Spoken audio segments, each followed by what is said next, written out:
Terry Pratchett, welcome to the program.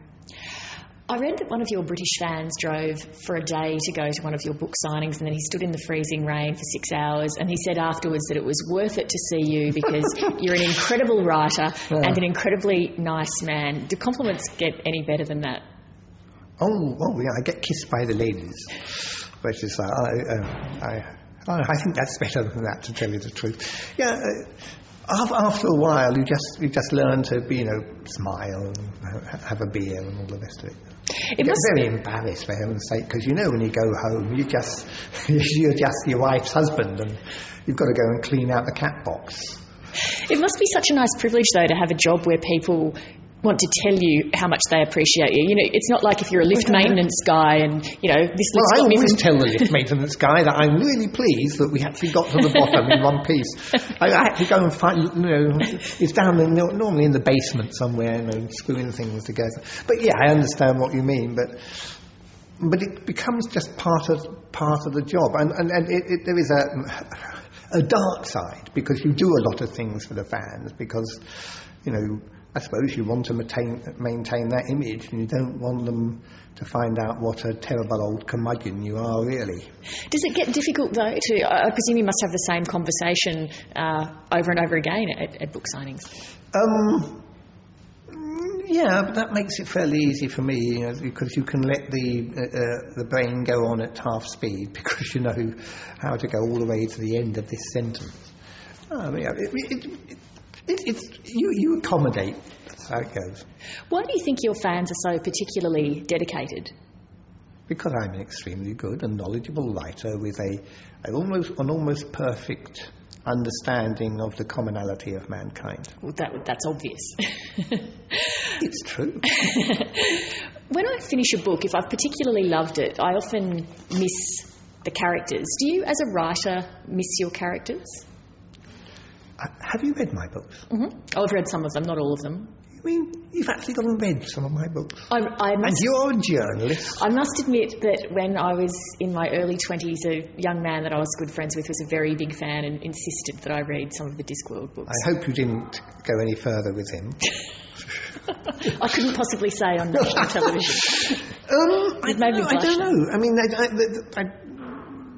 I have the what you might call the fan gene, and it's close, and it's associated with all the other different kinds of genes. When I was a kid, I was a fan of science fiction and fantasy as a whole, and most importantly, I was a fan of reading as a whole.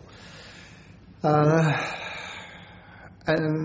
yeah, the interesting thing is, at this recent convention, there were people there of all ages, and indeed, I mean all ages. There was one elderly lady there with a walking stick, but her costume was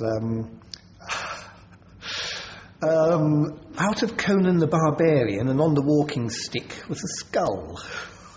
And I thought, right on, this is the grey generation at its best. And what did you say to her? I spent a lot of time talking to her, and I made her my honorary concubine for the day. I bet she was thrilled with that. She was. Her son.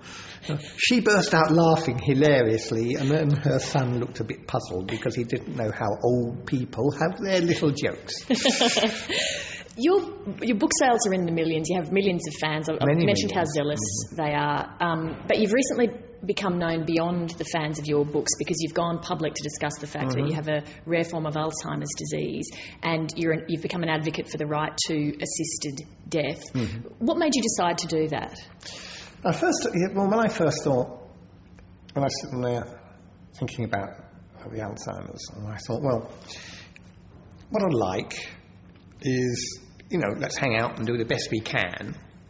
And then I'd very much like to have a lie down in the sunshine somewhere, listening to Thomas Tallis on the iPod after a nice brandy, and a nice friendly doctor will give me the little jab, which would just send me away. And I had so much mail after that.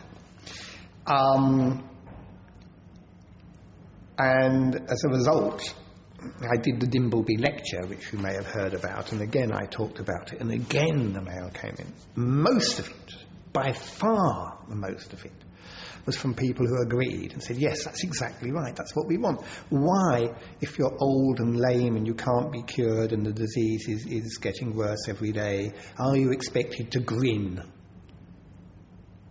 and bear it just because someone would like to care for you? It's not up to them, it's up to you. And they said, and so many people said, I'd just like to die carefully, with dignity, at the end of my life, rather than take my choices with care. And I don't know about here, but in the UK, that is a bit of a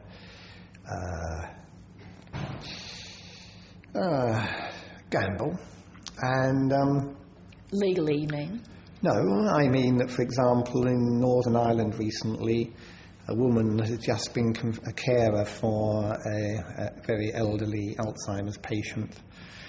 And every day she took the woman her meal, but she ate the meal in front of the patient. She was found because the patient's children put a secret spy camera in the room. Doesn't that shock you? It does. Doesn't it make you think that the punishment should be a little medieval? One lone woman, bewildered. Now, I have money. I could probably, not have to put up with that sort of thing. And my wife says she could look after me.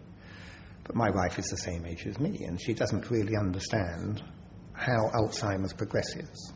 And I don't think a woman into her 70s or 80s can deal with a husband with Alzheimer's all by herself. And what would I do if she died? Opinion polls, in this country at least, show that people overwhelmingly support Yes, isn't that funny? So why isn't this country taking it on? Well, I was going to ask you... It's because of curdled Christianity. Is that the same in the UK? Yes. Ultimately, people with... initially, people said, well, how can you make certain that people aren't... it's the traditional thing, forcing Granny to die before her time. And any doctor would tell you that it's hard enough to get families to understand that Granny must die sometimes. So in the hospital, they will say, look, she's really very old. It is past her time. We're keeping her alive. But this is what the more sensible doctors say. But really, she should go on to the Liverpool care path, which is where they just gently let you go. And they say, no, not Granny. We want to keep her going. And the doctor, some doctors, quite a lot of them, in peril of their livings, I have to say, write to me about this. And they don't realise that Granny isn't really all there more. And what is the point of keeping the shell going? This is doctors saying. And you have to remember that in Belgium and Holland and Switzerland, this now happens now. I was speaking recently to one of the doctors that oversees this in Holland, and he says, it's now, as it were, socially acceptable. People talk about it. They think it's sensible. Live a good life. And make it as long as you possibly can, but at the end, then leave with dignity, as the Victorians did. Do you think there's pictures of the Victorians sitting around granddaddies, passing away, and all the little girls are crying. Behind all that was the doctor and the morphine, making certain that granddad went just at the right moment, just after the prayers. So what role do you think that governments should have in this issue? Because it's treated as a societal issue rather than an individual issue. It's an individual issue.